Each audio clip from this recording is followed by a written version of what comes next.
Hello बच्चों, कैसे हैं आप सब लोग। यस, मैं आपकी हिंदी शिक्षिका राधिका मिस।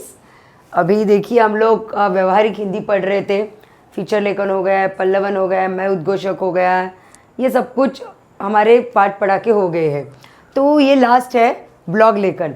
इसके बाद सिर्फ एक आध लेक्चर हिंदी का होगा, फिर हमारा हिंदी समाप्त होता है यहाँ पे। तो नेक्स्ट लेक्चर में मैं ग्रामर सिखाऊंगी।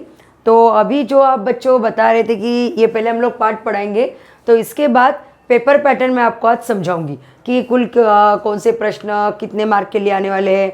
और जो ग्रामर सेक्शन है वो सिर्फ 10 मार्क के लिए आता है यहाँ पे, तो आप टेंशन मत लीजिए। और ग्रामर में 2 मार्क का रहेगा। पहले वाक्य परिवर्तन कीजिए, काल परिवर्तन कीजिए वाक्य। फिर 2 अंक के लिए आएगा अलंकार पहचानिए। फिर 2 अंक के लिए आएगा रस स्वादन की रस प्रकार पहचानिए। फिर और एक 2 मार्क के लिए आएगा इसको यहाँ पे वाक्य शुद्ध करके लिखिए। ये 2 मार्क के लिए आते हैं। ऐसे बच्चों 10 मार्क का इतना ही है। और आपको यहाँ पे कोई राइटिंग स्किल नहीं है, हमने जैसे लास्ट मेरे वीडियो में भी बताया था।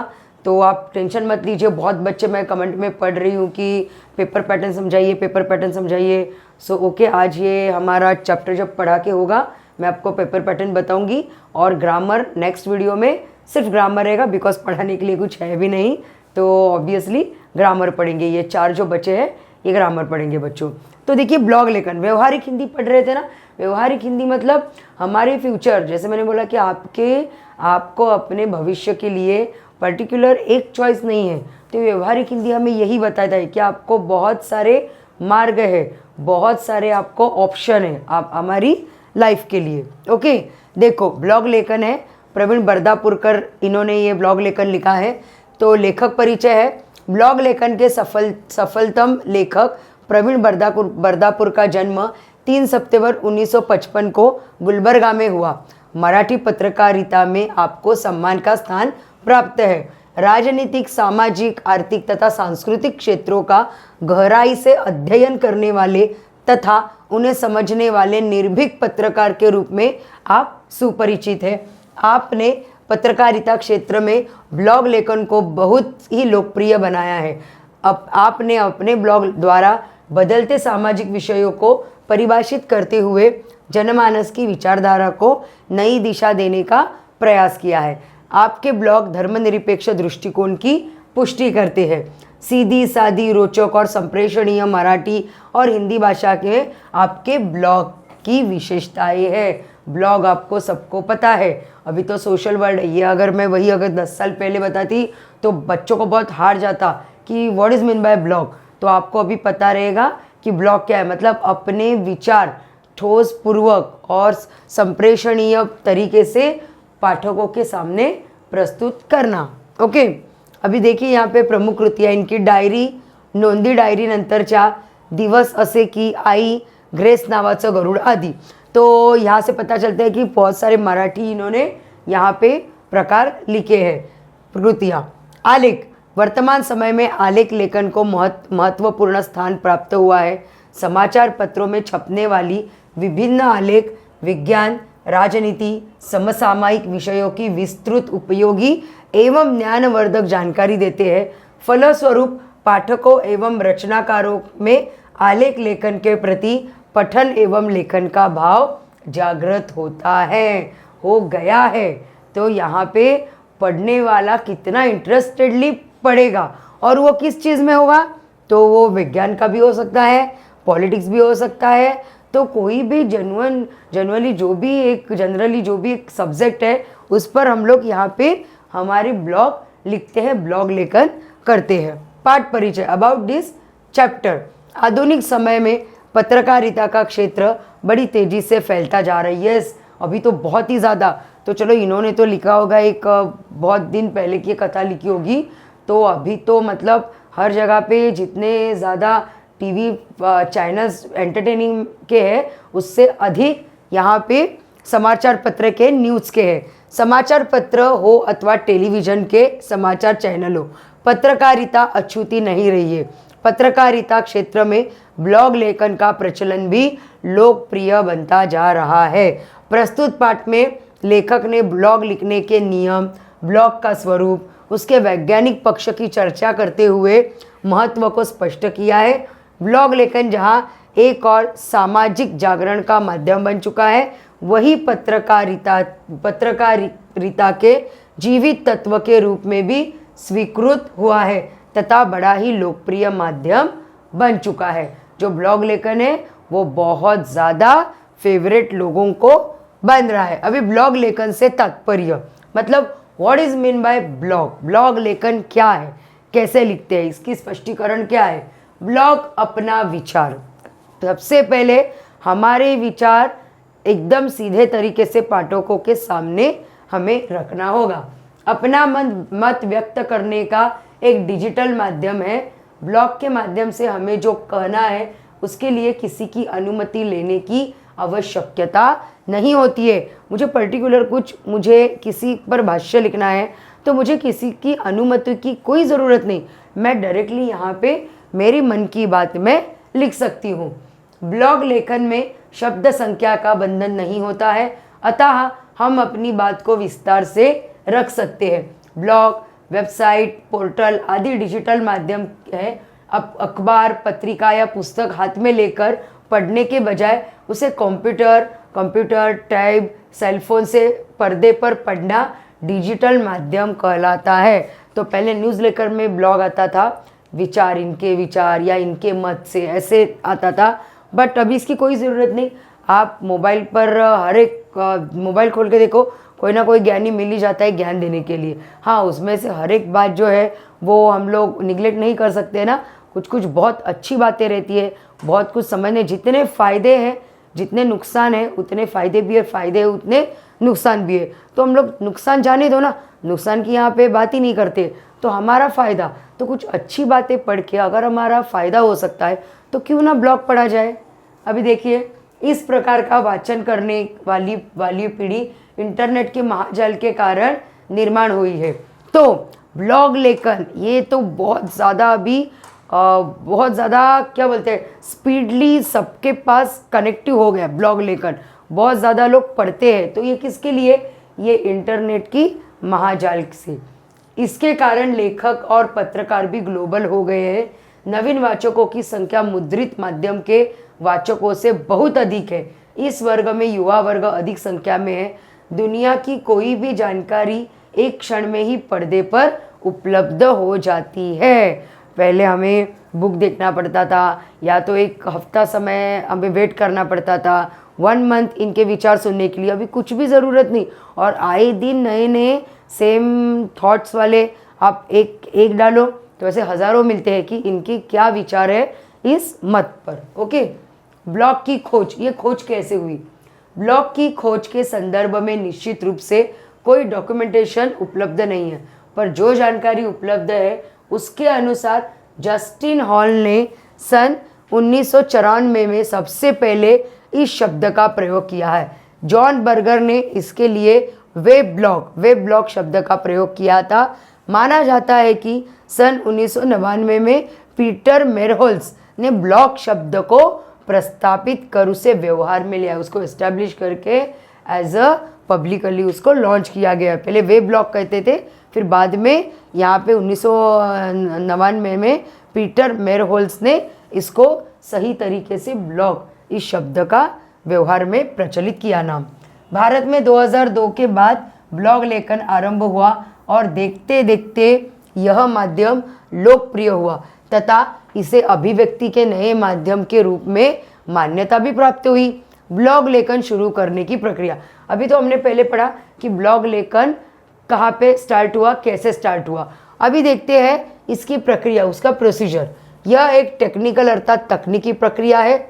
उसके लिए डोमेन अर्थात ब्लॉग के शीर्षक को रजिस्टर्ड करना पड़ता है। ब्लॉग किसके नाम पर है तो आपको अपना नाम यहाँ पे रजिस्टर करना पड़ेगा। उसके बाद यह किसी सर्वर से जोड़ना पड़ता है। फिर आप कोई भी आप अपने सर्वर यूज़ कर सकते हो कि आपको कहाँ से उसको आपको पास करना है। जैसे फेसबुक, इंस्टा है, व्हाट्सएप है, ट्विटर है, फिर अलग से जो भी आपको बच्चों को बहुत ज़्यादा पता होगे तो आप कोई भी आप सर्वर से आपको यहाँ पे उसको कनेक्ट करना पड़ता है। उसमें अपनी विषय सामग्री समाविष्ट कर हम इस माध्यम का उपयोग कर सकते हैं। इस संदर्भ में विस्तृत जानकारी गूगल पर उपलब्ध है। कुछ विशेषज्ञ इस संदर्भ में सशुल्क सेवाएं देते हैं। मतलब आपको ब्लॉग लिखना स्टार्ट करना है तो कोई निःशुल्क सेवा देता है, तो कोई सशुल्क मतलब पेबल। तो पेबल मतलब आपको थोड़ा पैसे वहाँ पे देने पड़ते हैं और वहाँ पे वो सही तरीके से मार्गदर्शन करते हैं आपको और आपको रजिस्टर वगैरह करने में हेल्प करते हैं। फिर आप अपने ब्लॉग लेकर आप खुद ओन अपने नाम से स्टार्ट करते हैं लिखना। ब्लॉग लेखन के लिए आवश्यक गुण, क्या क्वालिटी होनी चाहिए? ब्लॉग लेखन के पास लोगों से संवाद स्थापित करने के लिए बहुत से विषय होने चाहिए। उसके लिए विपुल पठन, बहुत ज़्यादा आप पठनीय व्यक्ति होने चाहिए ब्लॉग लेखन के लिए। पठनीय मतलब रीडर होने चाहिए अच्छे से। चिंतन तथा भाषा का समुचित ज्ञान होना चाहिए। तो पर्टिकुलर आपको ये सब्जेक्ट आना, सब सब्जेक्ट आना कंपलसरी नहीं, मतलब जो भी आप जिस भाषा में आप लिखोगे वो भाषा आपको बहुत अच्छी तरीके से आना अनिवार्य है। भाषा सहज होनी चाहिए, प्रवाहमयी हो तो ही पाठक उसे पढ़ेगा। साथ ही लेखक के पास विषय से संबंधित संदर्भ, घटनाएं और यादें हो तो ब्लॉग पठनीय हो जाता है। जैसे यहाँ पे फीचर लेकर में हमने ये पढ़ा था कि आपको संदर्भ या तो आप जिसके बारे में लिख रहे हैं उसके आपको not only the only matter उसके लिए but also all over related जो भी उसके आजू बाजू में इर्द गिर्द जो भी बातें हैं वो सब कुछ हमें घटनाएं वगैरह इस ब्लॉग में लिखनी होगी। जिस क्षेत्र या जिस विख्यात व्यक्ति के संदर्भ में आप लिख रहे हैं उस व्यक्ति से आपका संबंध कैसे बना, किसी विशेष भेंट के दौरान उस व्यक्ति ने आपको कैसे प्रभावित किया, यदि वह व्यक्ति आपके निकटस्थ परिचितों में है तो उसकी सुहृदयता, मानवता आदि से संबंधित कौन सा पहलू आपकी स्मृतियों में रहा। ऐसे अनेक विषय में जिन्हें आप शब्दांकित कर अपने पाठकों का विश्वास प्राप्त कर सकते हैं। मतलब मैं पर्टिकुलर किसी से मैं एन्चेंटेड हुआ और उनके लिए मैं ब्लॉग लेकर लिख रहा हूँ। ओके, आप इंस्पायर हो गए तो ओके, आप उनके बारे में बहुत कुछ लिख सकते हो, बट आप पर्सनली उनसे अटैच होके उनसे मीटिंग करके जब आप प्रभावित होते हैं तब ब्लॉग लिखते हैं तो वो बहुत ज़्यादा विश्वास प्राप्त होता है पाठकों के लिए। बिकॉज जब अरे बहुत अच्छे हैं, अरे मैंने देखा वो बहुत अच्छे हैं, ये दोनों वाक्यों में कितना डिफरेंस है। ऐसे ही तो जब आप खुद से ओन एक्सपीरियंस यहाँ पे आप खुद के डालोगे तो वो बहुत ज़्यादा यहाँ पे पाठकों को विश्वासार्ह लगता है। यहाँ इस बात का ध्यान रहे कि विषय में आशय की गहराई हो। प्रवाही कथन शैली में भी इसका एक महत्वपूर्ण मापदंड है। क्लिष्ट शब्दों के उपयोग से बचते हुए सीधी सादी सहज भाषा का प्रयोग किया जाए। अलंकारिक शब्द, बहुत ज़्यादा ग्रामेटिकली आप कुछ यूज़ करते हैं यहाँ पे शब्द तो नहीं, सब लोग इतना ज़्यादा भाषा में परिपूर्ण नहीं रहते हैं, तो आपको सीधी सादी प्रवाहमयी भाषा का उपयोग करना चाहिए। सीधी सादी सहज भाषा का प्रयोग किया जाए तो पाठक विषय सामग्री से बहुत जल्दी एकरूप हो जाते हैं। इसका कारण ये है, सटीक विशेषणों के प्रयोग से भाषा को सौष्ठव प्राप्त होता है। सौष्ठव मतलब जो आप बोलना चाहते हैं उसको आप कमांड, मतलब जो भी आप बोलना चाहते हो डायरेक्टली पाठकों तक आपकी बात पहुंच जाती है, क्लियरली और डायरेक्टली, और पाठक इसकी ओर आकर्षित होता है। भाषा शब्दों या अक्षरों का समूह नहीं होता है, प्रत्येक शब्द का विशिष्ट अर्थ के साथ जन्म होता है तथा उस अर्थ में भावनाएं निहित होती है। सहज सरल होने के साथ भाषा का बांकपन ब्लॉग लेखन की गरिमा को बढ़ाता है। शैली एक दिन में नहीं बनती है, यह सतत लेखन से ही संभव है। आप देखिए कोई भी जो ब्लॉग राइटर है उसका पहला आर्ट देखिए और अभी लेटेस्ट वाला देखिए, बहुत ज़्यादा डिफरेंस होता है। जो पहले में कुछ बातें वो थोड़ा सा डर के लिखता है या डायरेक्टली बोल देता है, ये दो बातें हो सकती है, बट जैसे जैसे उसमें कॉन्फिडेंस आ जाता है तो वो या तो बहुत ही ज़्यादा जो डर है वो निकल के वो जो सीधी सीधी बात लिखेगा, या तो जो डायरेक्टली बोलता था वो थोड़ा सा अपनी बातों को उसमें थोड़ा सा एक रस्सी पकड़ के थोड़ा सा खींच लेगा। मतलब डायरेक्टली किसी पर ये क्या बोलते हैं टूट नहीं पड़ेंगे, ऐसे ब्लॉग लेखन होते हैं। यह सतत लेखन से संभव है। जिस प्रकार गायक प्रतिदिन रियाज कर राग और बंदिश का निर्माण करने में निपुण बनता है, उसी प्रकार निरंतर लेखक से लेखक की लेखक की शैली विकसित होती है और पाठकों को प्रभावित करती है। ओके, ब्लॉग लेखन में आवश्यक सावधानियाँ। आपको लगता है ना लेखक ये क्या बैठ के आराम से लिखते हैं? नो, इतना इजी नहीं है। यहाँ पे लेखक बनना या कोई भी अपनी फील्ड में जो परफेक्ट होता है ना, वो ऐसे ही हमको जो दिखता है उस टाइप में सडनली नहीं पहुँचता है। उसके पीछे बहुत ज़्यादा उसके बहुत कष्ट यहाँ पे होते हैं उसके पीछे। ब्लॉग लेखन में इस बात का ध्यान रखना पड़ता है कि उसमें मानक भाषा का प्रयोग हो। बहुत ज़्यादा हार्ड नहीं होना चाहिए। मानक भाषा मतलब जो बोली भाषा, जो मैं आपको सीधे शब्दों में समझा रही हूँ, वो भाषा का उपयोग होना चाहिए। व्याकरणिक अशुद्धियों ना हो। लेखन की स्वतंत्रता से तात्पर्य कुछ भी लिखने का अनुमति पत्र नहीं मिल जाता है। तो हमको अगर ब्लॉग लेखन से हमको कुछ भी किसी के भी बारे में अनचाहे या कोई भी उसके पीछे बिहाइंड एनी श्योर हम लोग कुछ भी उनके लिए लिख नहीं सकते हैं, बिल्कुल लिख नहीं सकते हैं। आक्रामकता का अर्थ गाली गलौज अथवा अश्लील शब्दों का प्रयोग करना नहीं चाहिए, ये मस्ट है। पाठक ऐसी भाषा को पसंद नहीं करते हैं। किसी की निंदा करना, किसी पर गलत टिप्पणी करना, समाज में तनाव की स्थिति उत्पन्न करना आदि बातों से ब्लॉग लेखन को दूर रहना चाहिए। बिना सबूत के किसी पर कोई आरोप करना एक गंभीर अपराध है। ये बहुत बड़ा एक अपराध है कि विदाउट एनी कुछ सबूत है आपके पास तो आप किसी पर आरोप नहीं कर सकते हैं। ऐसा करने से पाठक आपकी कोई भी बात गंभीरता से नहीं पढ़ते हैं और ब्लॉग की आयु अल्प हो जाती है। लेखन करते समय छोटी छोटी बातों का ध्यान रखा जाए तो पाठक ही हमारे ब्लॉग के प्रचारक बन जाते हैं। एक पाठक दूसरे से सिफारिश करता है, दूसरा तीसरे से, और यह श्रृंखला बढ़ती जाती है। मुझे कुछ किसी का अगर आर्टिकल पसंद आ गया तो मैं मेरे फ्रेंड्स को बोलूँगी, या तो मैं आपको बोलूँगी कि बच्चों ये पढ़ो, ये बहुत अच्छा है। वैसे ही आप अगर किसी और के बारे में कुछ ऐसी गंदी अश्लील बातों का, शब्दों का प्रयोग किया है तो मैं तो बचूंगी पढ़ने से। मैं सामने वाले को भी सावधान करूँगी कि नहीं, बिल्कुल नहीं करना है, और ये पढ़ के ना बहुत ज़्यादा इरिटेट होता है। तो ये ब्लॉग लेखन जो है वो उनकी पाठकों की संख्या घटती चली जाती है। ब्लॉग लेखन का प्रसार, उसको कैसे हम लोग उसका प्रसार करें और प्रचार करें। ब्लॉग लेखन अपने ब्लॉग का प्रचार प्रसार स्वयं कर सकता है। विज्ञापन, फेसबुक, व्हाट्सएप, SMS आदि द्वारा इसका प्रचार होता है। आकर्षक चित्रों, छायाचित्रों के साथ विषय सामग्री यदि रोचक हो तो पाठक ब्लॉग की प्रतीक्षा करता है और इसका नियमित पाठक बन जाता है। अपना ही देखिए, हेमंत सर ने स्टार्ट किए थे खुद से, आज कितना बड़ा मतलब उन्होंने एक टीम बनाया है सपम टीचर उसका। तो ये आपके लिए बहुत अच्छा है ना बच्चों, कि आपको बहुत इजी टू वे, आपको सब 12th का जो बोर्ड है वो सब सब्जेक्ट आपको इजी में पढ़ने मिल रहा है। तो सर ही अगर बेस ही अगर अच्छा नहीं रहता तो आज इतने सब्सक्राइबर सर के बनते ही नहीं और इतना ज़्यादा आपको फ़ायदा होता ही नहीं। तो कुछ तो अच्छा होता है, तभी जाके यहाँ पे श्रृंखला जो है वो आगे आगे बढ़ती जाती है। ओके, ब्लॉग लेखन से आर्थिक लाभ, यहाँ पे आर्थिक लाभ भी होता है, यस, पैसे भी मिलते हैं।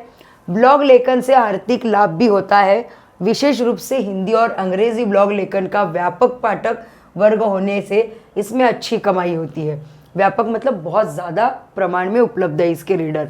विद्यार्थी अपने अनुभव तथा विचार ब्लॉग लेखन द्वारा साझा कर सकते हैं। प्रत्येक विद्यार्थी अपनी जीवन शैली, अपना संघर्ष, अपनी सफलताएं विभिन्न रूप से अभिव्यक्ति हो सकती है। राजनीतिक विषयों के लिए अच्छा प्रतिसाद मिलता है। इसके अतिरिक्त जीवन शैली तथा शिक्षा विषयक ब्लॉग पढ़ने वाला पाठक वर्ग भी विपुल मात्रा में है। जैसे अभी ये जो पैंडेमिक ईयर में लाइव सेशन चलते हैं, ऑनलाइन लेक्चर्स होते हैं या तो वीडियोस देखते हैं, ये प्रमाण अत्यधिक बढ़ गई है 2 सालों में। यात्रा वर्णन, आत्मकथा तथा अपने अनुभव, विश्व से जुड़े जीवन की प्रेरणा देने वाले विषय भी बड़े चाव से पढ़े जाते हैं। अभी देखिए, ब्लॉग लेखन मतलब क्या होता है। महात्मा गांधी, जिन्हें प्रेरणा देने वाला महामानव, जीने की प्रेरणा देने वाले महामानव का ब्लॉग लेखन करता है। इनको कौन नहीं पहचानते? राष्ट्रपिता महात्मा को हम सब पहचानते हैं। देखिए, महात्मा गांधी जी के संबंध में सोचता हूँ तो मुझे हाथी और 7 अंधों की कहानी याद आती है। जिस तरह से उन 7 अंधों को उनके स्पर्श से हाथी अलग अलग रूप में अनुभव हुआ, वही बात महात्मा गांधी के संदर्भ में होती है। यह वर्ष महात्मा गांधी जी का 150वां जयंती वर्ष है। आज भी हम गांधी जी, उनके विचार और कार्यों को पूर्णतः समझ नहीं सकते। किसी को उनका रहन सहन, किसी को उनके विचार, किसी को उनकी स्वाधीनता संग्राम का नेतृत्व, किसी को उस संग्राम में उनका अभूतपूर्व लोक सहभाग, अहिंसा और शांति के संदर्भ में उनके विचार, किसी को उनके भीतर बसा पत्रकार, किसी को उनके भीतर का अध्यात्मवादी रूप और किसी को गांव की ओर चलने का उनका नया संदेश भा जाता है। ये किसी को मतलब वही हम लोग जो रीडर्स है उन लोगों को। तो किसी को खादी का समर्थन करने वाले, स्वयं पूर्ण ग्राम की संकल्पना प्रस्तुत करने वाले गांधी जी बातें हैं। कोई उनकी निडरता से परिचित है तो किसी को उनका संगठन का रूप प्रभावित करता है। इतना ही नहीं, किसी को उनके व्यक्तित्व से समाज कार्य की प्रेरणा मिलती है तो कुछ उन्हें जीने की शिक्षा देने वाले शिक्षक मानते हैं। अनेकों के लिए तो महात्मा गांधी जी के लिए आवश्यक ऑक्सीजन है। बहुत से लोग उनके शोषण रहित समाज के विचार पसंद करते हैं। व्यक्तिगत जीवन में मूल्यों के प्रति समर्पित होने वाले गांधी जी भी अनेक लोगों को प्रभावित करते हैं। कोई उनका विरोधियों को शस्त्र से नहीं, प्यार से जीता जा सकते हैं वाला विचार पसंद करते हैं। संक्षेप में महात्मा गांधी जी किसी एक की सोच में समा सकने वाले व्यक्तित्व नहीं है। एग्जैक्टली बच्चों, महात्मा गांधी का नाम एक विशाल वृक्ष है जो किसी एक व्यक्ति के आकलन दायरे में समा नहीं सका। जिसने गांधी जी को जितना जाना उतना उसने अपने आप में गांधी पाया। ये बात यहाँ पे बहुत ज़्यादा रिलेटेड होती है और जस्टिस करती है। ये महात्मा गांधी का नाम एक विशाल वृक्ष है जो किसी एक व्यक्ति के आकलन के दायरे में समा नहीं सकता।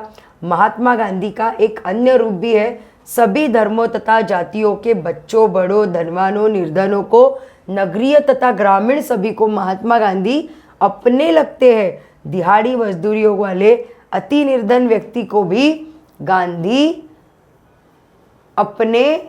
जी अपने में से एक लगते हैं तथा वे महात्मा गांधी को पिता के लिए प्रयुक्त किए जाने वाले आदर सूचक मेरे बापू शब्द से संबोधित करते हैं। किसी मामूली फकीर की तरह जीवन में जीने वाले महात्मा गांधी के सम्मुख बड़े से बड़े धनवान भी शीश नवाते हैं। इसलिए धनवान हो या निर्धन, सभी के लिए महात्मा गांधी वंदनीय है। महात्मा गांधी का एकमात्र धर्म तथा एक ही है, मानवता, ह्यूमैनिटी। वे पूर्णतः धर्मनिरपेक्ष थे। राजनीतिक के संदर्भ में भी उनकी यही भूमिका थी। अहिंसा के पुजारी महात्मा गांधी मात्र भारत के लिए ही नहीं बल्कि विश्व के लिए वंदनीय है। आज भी विश्व के कई देशों में गांधी जयंती के अवसर पर उनके जीवन दर्शन को याद किया जाता है। हमें अपने आप पर गर्व होना चाहिए। हम उस भूमि में पैदा हो गए जहाँ ऐसे वंदनीय व्यक्तित्व ने जन्म लिया है। यहाँ पे चलो अभी तो बहुत है, लेकिन पहले के लोग, हम भारत से है तो आप गांधी जी के राष्ट्र से है, ऐसे हमें पहचाना जाता था पहले के ज़माने में। तो ऐसे आदर्शनीय और मानवतावादी हमारे मतलब कोहिनूर हीरे से कम नहीं थे गांधी जी हमारे लिए। उनके विचारों को हम प्रत्यक्ष में उतार नहीं सके, इसलिए हमारे देश का प्रत्येक शहर नगरीय समस्याओं से ग्रस्त है। हरिजन पत्रिका में माध्यम से महात्मा गांधी ने शोषण विरहित समाज का विचार प्रस्तुत करने के लिए आदर्श ग्राम की संकल्पना प्रस्तुत की। जुलाई 1942 के हरिजन अंक में महात्मा गांधी ने यही संकल्पना प्रस्तुत करते हुए गांव की ओर चलो का विचार लोगों के सम्मुख रखा। साथ ही उन्होंने गांव को स्वयं पूर्ण होना चाहिए यह संदेश भी दिया। उनका कहना था कि गांव के लोगों को अपनी आवश्यकता स्वयं पूर्ण करने का प्रयत्न करना चाहिए। इतना ही नहीं, अपनी ज़रूरतों को पूरा करने के साथ साथ एक दूसरे को सहयोग भी करना चाहिए। इसके लिए वे सुझाव देते हैं कि कपास की फसल लेते हुए उससे सूत काटे तथा स्वयं चरखा चलाते हुए कपड़ों की आवश्यकता को पूर्ण करें। महिलाओं से भी उनका कहना था कि सूत कताई पर कर कपड़े बनाए, गांव के लोगों को बेचे और अर्थार्जन कर अपने पैरों पर खड़े हो जाए, आत्मनिर्भर बने। गांधी जी के शिक्षा के संदर्भ में विचार महत्वपूर्ण रहे हैं। गांव में प्राथमिक शिक्षा को भी उन्होंने अनिवार्य माना है। यस, वर्धा जिले के सेवाग्राम तथा अहमदाबाद की साबरमती नदी के किनारे बने आश्रम में महात्मा गांधी बहुत समय तक रहे। उस समय में ये दोनों आश्रम शहरी क्षेत्र में नहीं थे। मिट्टी से जुड़ना गांधी जी को अपेक्षित था। आज भी असंख्य लोगों के लिए ये दोनों आश्रम मानवतावादी जीवन के प्रेरणा स्रोत है। जिस तरह महात्मा गांधी ने शांति और अहिंसा का समर्थन किया, उसी तरह निर्भय बने रहने के प्रति आग्रही थे। निर्भय होने का अर्थ स्वयं सिद्ध अथवा स्वयं तैयार रहना है। इस बात को बिना किसी भ्रांति भ्रम के समझ लेना आवश्यक है। महात्मा गांधी का अहिंसा का मूल मंत्र विश्व को मोहित करने वाला सिद्ध हुआ है। आज भी संसार में कहीं हिंसा या क्रूरता की ज्वालाएं धधक उठती है तो लोग महात्मा गांधी को याद करते हैं। आज भी उनका मानवता का दर्शन तथा मनुष्य के परस्पर द्वेष न करने का संदेश संस्मरण हो जाता है। पत्रकारिता क्षेत्र में काम करते हुए लगभग 25 वर्ष नागपुर में रहा। नागपुर से 1.5 घंटे की दूरी पर वर्धा जिला है। इसी जिले में महात्मा गांधी के चरण कमलों से पुनीत हुआ सेवाग्राम आश्रम है। साल भर में 2-3 बार वहां जाकर पेड़ के नीचे 1-2 घंटे शांति से बैठकर पढ़ने में आनंद और प्रेरणा की अनुभूति मिलती है। ये हमारे लेखक का पर्सनल एक्सपीरियंस। यह मेरा अनुभव रहा है। विभिन्न सेवा प्रतियोगिता परीक्षाओं में सम्मिलित होने वाले विद्यार्थी विविध विषयों पर संवाद स्थापित करने हेतु मेरे पास आते थे। इन युवाओं को लेकर मैं विविध विषयों पर चर्चा करने इस आश्रम में जाया करता था। सेवाग्राम की जमीन, वहाँ की मिट्टी का प्रत्येक कण गांधी जी के पदस्पर्श से पुनीत हुआ है। इस पुण्य भूमि में होने वाली इन चर्चाओं को मानो गांधी जी सुन रहे हैं, इस भावना से हम अभिभूत हुआ करते थे। तो उनको ऐसा लगता था कि जो भी मैं बात कर रहा हूँ, मैं बच्चों को सब जो भी प्रॉब्लम है मैं उनके हल ढूंढ के दे रहा हूँ, या हम लोग किसी विषय पर गहन चर्चा है, तो ऐसे यहाँ पे प्रतीत होता था वर्धा जिले में कि ये सब कुछ स्वयं गांधी जी सुन रहे हैं। पत्रकारिता के बहाने देश विदेश में मेरा भ्रमण चलता रहता था। मतलब मैं घूमता रहता था। किसी भी देश के विश्वविद्यालय या सामाजिक संस्था में जाता हूँ तो मैं अपना परिचय देते हुए कहता हूँ कि मैं महात्मा गांधी और आचार्य विनोबा भावे के सेवाग्राम तथा पवनार की भूमि से आया हूँ। तो हमारे लेखक जो है बरदापुरकर जी, ये अपना परिचय कैसे देते थे? आउट ऑफ इंडिया जाते थे तो मैं महात्मा गांधी और आचार्य विनोबा भावे इनकी जो भूमि रहते थे, ऐसे पावन भूमि से मैं आया हूँ। मेरे इस परिचय होने पर मेरा स्वागत और आतिथ्य अत्यंत सम्मानपूर्वक हुआ। मैं जिन जिन देशों में गया हूँ, हर जगह महात्मा गांधी के प्रति उनकी आत्मीयता तथा स्नेह मुझे प्रतीत हुआ है। जर्मनी की यात्रा के बीच अमानवीय अत्याचारों के ये जो यातनागर है, उन्हें देखने का अनुभव आपको बताने जाता हूँ। जब वो अपने लेखक जर्मनी गए थे तो अपना एक्सपीरियंस हमें बता रहे हैं। यहूदी मतलब जू लोगों को जहाँ क्रूर और अमानवीय यातनाएं दी गई, वे यातनाघर उनकी यातनाओं के स्मारक है। उन यातनाघरों में दी गई यातनाओं और अत्याचारों की कहानियाँ क्रूरता की परिसीमा को भी लांघ जाती है। उन यातनाघरों को देखते समय हम अंतर्बाह्य टूट जाते हैं। ऐसे ही एक यातनाघर को देखते हम समय, यातनाघर मतलब अभी के जो जेल वगैरह है, वैसे उस टाइम पे यातनाघर, तो ये जो यहूदी लोग हैं उन पर बहुत ज़्यादा यातनाएं पीड़ाएं दी गई जो हम लोग सोच भी नहीं सकते हैं। देखो अभी आगे चलने वाली एक जर्मन, मैं एक ऐसे यातनाघर को देखते समय हमारे आगे चलने वाली एक जर्मन महिला की आंखों में आंसू आ गए थे, जैसे उसको उसके ही किसी रिश्तेदार को इन अत्याचारों का शिकार होना पड़ा था। चलते चलते हमारे बीच की दूरी थोड़ी कम हो गई थी। मैं अपनी साथी के साथ हिंदी में वार्तालाप कर रहा था। उसे सुनकर उस महिला ने मुझसे पूछा, आप भारतीय है? मेरे हाँ कहने पर वह कहने लगी, इसका मतलब आप महात्मा गांधी जी के देश से आए हैं। सेवाग्राम आश्रम का संदर्भ देते हुए मैंने कहा, जी हाँ सच। आश्चर्यचकित होकर उसने मेरा हाथ अपने हाथ में लिया और गदगद होकर कहने लगी। गदगद होकर मतलब वो बहुत ज़्यादा अंदर से भर के आया, उसका मन रुआसी हो गई और उसने कहने लगी, लगता है जैसे मैंने उस भूमि को स्पर्श किया है। हमारी भारत भूमि को उन्होंने स्पर्श कर लिया है। इसके बाद हम आपस में बातचीत करते रहे। उसके दादाजी तथा माँ को उन अत्याचारों का शिकार होना पड़ा, इसलिए वो महिला बहुत ज़्यादा हमारे गांधी जी से इंस्पायर थी और उनका मानना था कि अगर गांधी जी जैसे महान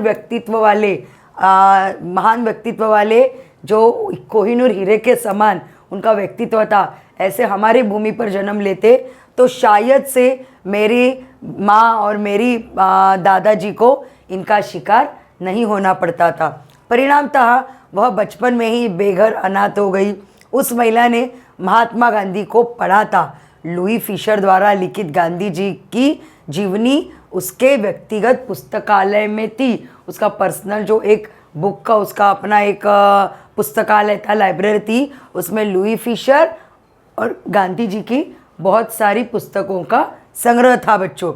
अंत में विदाई के दौरान उसने कहा, आपके देश में गांधी जी जैसे महामानव अवतीर्ण हुए, इसलिए आपके माता पिता ऐसी क्रूरता से बच गए। So we are very lucky कि इतने महान व्यक्तित्व के देश में हमने जन्म लिया है, तो इसके लिए हम ऐसी क्रूरता से बच गए। हाँ, बात तो गलत हुई है, हमने भी बहुत, हमारे जो भी पूर्वज थे उन्होंने बहुत बुरा देखा है, बुरा समय उन्होंने यहाँ पे बहुत ज़्यादा करीब से देखा है। जो अंग्रेज़ों के टाइम में हिंसा किया, अंग्रेज़ों ने मारपीट की, गुलाम बनाया, ये सब है। बट जो हिंसा और क्रूर हिंसा है ना, इससे बच्चे हम लोग बच गए हैं। उस समय गांधी जी के विचारों से अभिभूत वास्तविक मानवता के दर्शन हुए और महात्मा गांधी जैसे महामानव के सम्मुख मैं नतमस्तक हो गया। इसलिए मैं लिखता हूँ और कहता भी हूँ कि मानवता के पुजारी महात्मा गांधी जी के भारत में जन्म लेने पर मुझे गर्व है। अपने लेखक को भी गर्व है, एज पर्सनली मुझे भी बहुत गर्व है कि ऐसे महान व्यक्तित्व के देश में मैंने जन्म लिया है। देखिए बच्चों, जैसे यहाँ पे प्रश्न है, ब्लॉग लेखन से तात्पर्य, ब्लॉग लेखन प्रारंभ करने की प्रक्रिया, ये सब जो उसके उत्तर है मैं आपको वीडियो के बाद सेंड कर रही हूँ। बच्चों अभी देखिए ब्लॉग निर्माण की प्रक्रिया। ब्लॉग तैयार करने के लिए गूगल में आपको जीमेल अकाउंट होना आवश्यक है। इंटरनेट एक्सप्लोरर में www.blogger.com खोलिए, क्रिएट योर ब्लॉग पर क्लिक कीजिए, अपने जीमेल गूगल अकाउंट पासवर्ड से लॉगिन कीजिए, पेज पर टाइटल मतलब शीर्षक दीजिए और अपना ब्लॉगर एड्रेस तैयार कीजिए।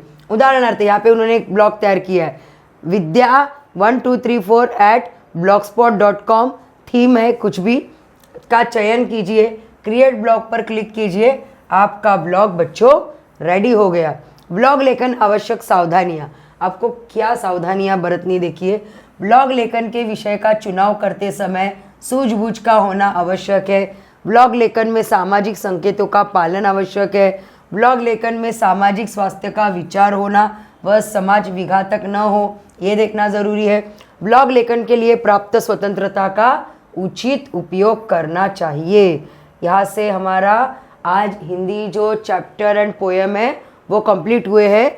ये प्रकाश उत्पन्न करने वाले ये शोध पत्रक लेख है बच्चों, ये स्किप है, ये जो गवर्नमेंट के रूल से 25% लेस हुआ है पोर्शन, इसमें ये पार्ट आता है, तो यहाँ पे हम लोग नहीं पढ़ाते हैं, तो यहाँ के लिए हम लोग रुकते हैं बच्चों। नेक्स्ट लेक्चर हमारा ग्रामर रहेगा। ओके बच्चों, थैंक यू, बाय।